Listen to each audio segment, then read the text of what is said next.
www.hazratfirozmemon.org معرف القرآن جدید جلد نمبر 8 صفحہ 936 پارہ 30 سورہ بروج آیت نمبر 1 والسماء ذات البروج والیوم الموعود موعود ترجمہ قسم برجوں والے آسمان کی اور اس دن کی جس کا وعدہ کیا گیا ہے. شان نزول بہت غور سے ہیں بھائی، شان نزول کیا ہے اس کا؟ اس صورت میں قصے کا اجمالاً ذکر ہے جو صحیح مسلم شریف میں ہے، یہاں تفسیر معرف القرآن میں ہے.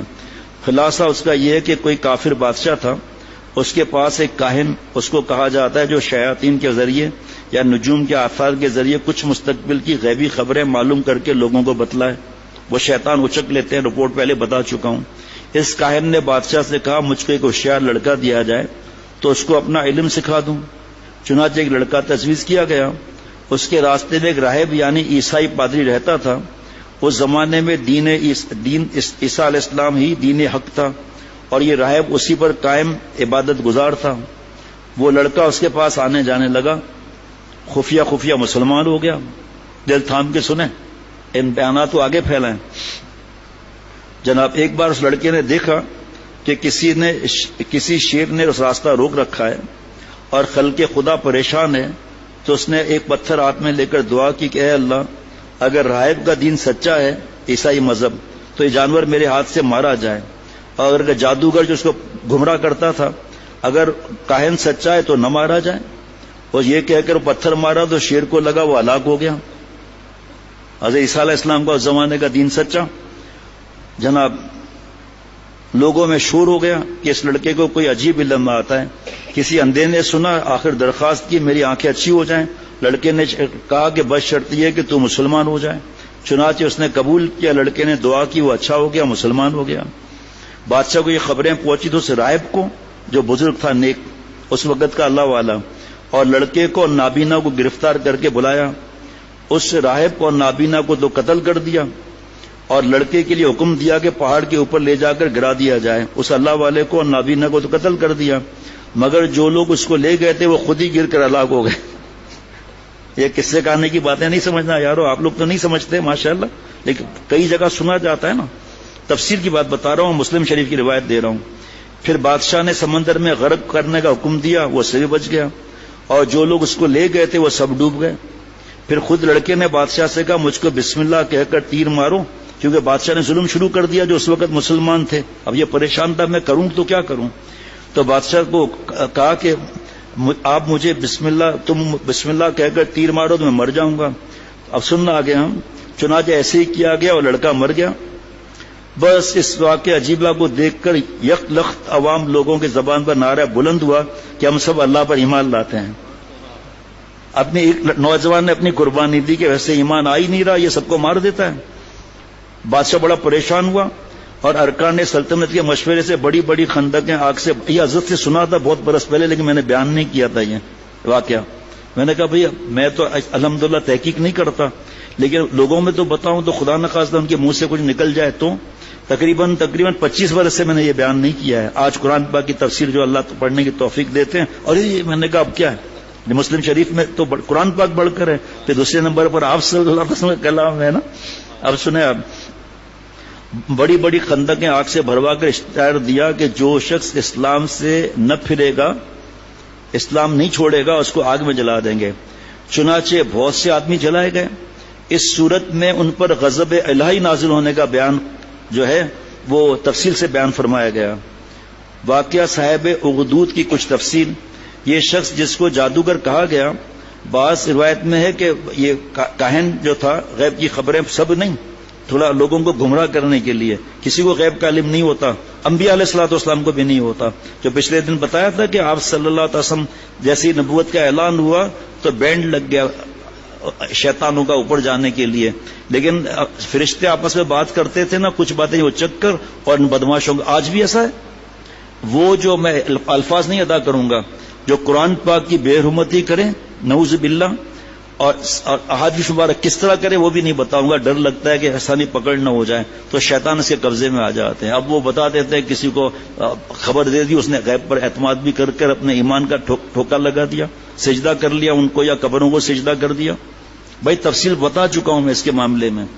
تو بس وہ چرا لیتے تھے. اور جو ہے شہاب ثاقب، آپ دیکھتے ہیں کبھی آسمان پر ایک تارا اٹھا کر گرا، اسے شیطان کو جا کے ہٹ کیا جا کر تاکہ اور اوپر نہ جا سکے، حفاظت کی. اور سورہ جن سے جو پڑھ کے بتایا تھا کہ جنات نے کہا یہ کیا مسئلہ ہے، ضرور کوئی چیز ہے، یہ کوئی نئی چیز آئی ہے. سب جنات سے کہا چلو بھائی پھیل جاؤ، مسئلہ تلاش کرو، یہ نئی کیا چیز آئی ہے. یہ آپ صلی اللہ علیہ وسلم سورہ جن پڑھ رہے تھے، سب جنات ایمان لے آئے. کہا اب یہ نئی چیز ہے جناب اس وقت.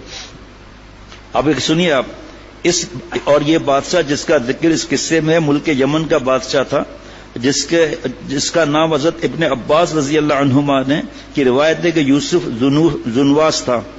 اس کا زمانہ نبی کریم صلی اللہ علیہ وسلم کی ولادت باسعادت سے 70 سال پہلے کا تھا. اور یہ لڑکا جس کو بھیجا تھا بادشاہ نے جادوگر بنانے کے لیے، اس کا نام عبداللہ بن تامر ہے، اور راہب عیسائی مذہب کا عابد اور زاہد ہے. اس زمانے میں چونکہ مذہب عیسیٰ علیہ السلام دین حق تھا، اس لیے یہ راہب اس وقت کا سچا مسلمان تھا. یہ لڑکا عبداللہ بن تامر جس کو بادشاہ نے بھیجا تھا، وہ غور سے سننا آ گیا، وہ راستے میں راہب کے پاس جاتا. بھائی راہب کا مطلب سمجھ لے مہربانی کر کے، اس وقت کے حساب سے حضرت عیسیٰ علیہ السلام کے مذہب پر پورا ثابت تو اللہ والا ہوا وہ، اور اس کا کلام سن کر متاثر ہوتا اور بالآخر مسلمان ہو گیا. اللہ تعالی نے اس کو ایمان بھی ایسا پختہ نصیب فرمایا کہ ایمان کی خاطر لوگوں کی ایذائیں برداشت کرتا تھا. کیونکہ جب جانے کے وقت راستے میں راہب کے پاس جاتا، یا کچھ وقت تو جب ساحر کے پاس جاتا دیر سے تو اس کی پٹائی کرتا، واپسی کے وقت جب راہب کے پاس بیٹھتا تو گھر والے واپس جانے میں دیر کر کے مارتے تھے، دونوں طرف مار کھاتا تھا. یہ اشارہ کیا ہے قرآن پاک کا، والذین جاہدوا فینا لنہدینہم سبلنا. 4 تفسیر موقع نہیں، اس وقت موقع نہیں. یہ تکلیف جو اٹھاتا ہے نا، اللہ اسے اپنا پیار دیتے ہیں، اپنی ذات دیتے ہیں، اپنا دوست بناتے ہیں. گناہ چھوڑنے کی تکلیف اٹھانے کے بارے میں بات ہو رہی ہے، جو اللہ کی نافرمانی والی باتیں. حلال جو نعمتیں ہیں خوب استعمال کریں، حلال خواہشیں پوری کریں جناب، مگر اس نے کسی کی پرواہ کیے بغیر راہب کی صحبت اور آنا جانا نہیں چھوڑا.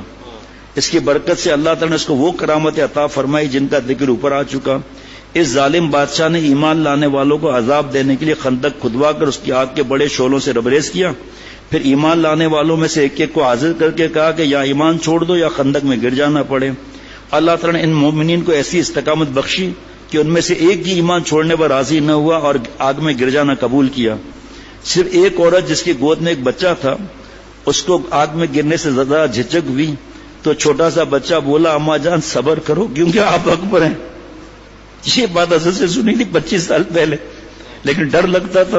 اب دیکھیں نا، حضرت یوسف علیہ السلام کی برات کے لیے بچے کو اللہ نے زبان دی، حضرت عیسیٰ علیہ السلام کی، حضرت مریم علیہ السلام کی برات کے لیے بچے کو زبان دی.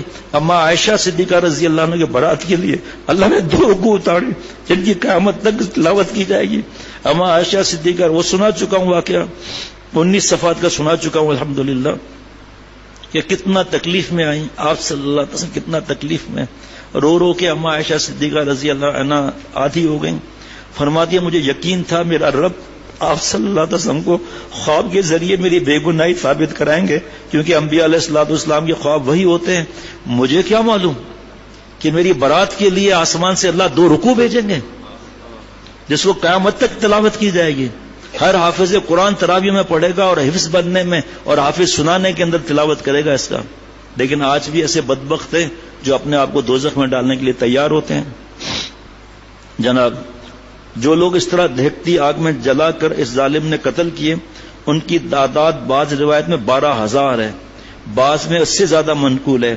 اور یہ لڑکا جس کی کرامتوں کا ذکر اوپر آ چکا، اور یہ کہ اس نے خود بادشاہ کو اپنے قتل کی صورت لگائی کہ تم میرے ترکش کا تیر لو، اس میں بسم اللہ ربی کہہ کر میرے تیر مارو میں مر جاؤں گا.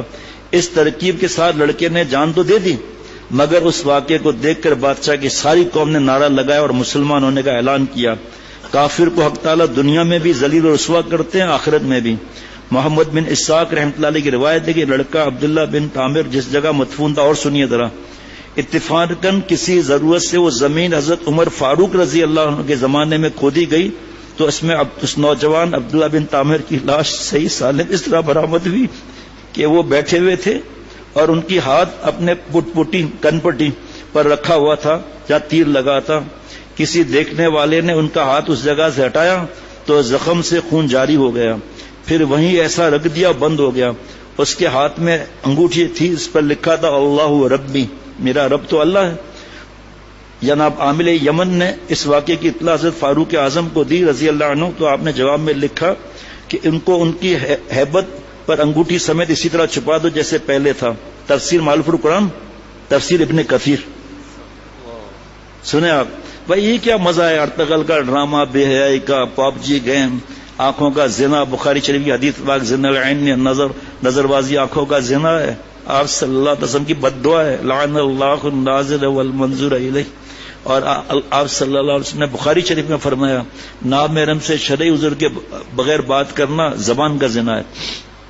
95% میاں بیوی کے جھگڑے جو ہیں یہ آئی کانٹیکٹ کی وجہ سے ہے. اور رات دن فیس بک, یوٹیوب, فلمیں, گولڈنگ پتہ نہیں کیا کیا, تو کیسے بیوی پسند آئے گی. اور جو ماں بہن بہو بیٹیاں قرآن پاک کی بات نہیں مانتی, نامحرم کو دیکھتی ہیں, اسمارٹ فون نے بیڑا غرق کر دیا ہم لوگوں کا. شوہر سے کیا خدمت کرے گی, کیا اس کے سے محبت پیش آئے گی. دونوں دلوں میں آگ لگی ہوئی ہوتی ہے. جناب www.hazratfirozmemon.org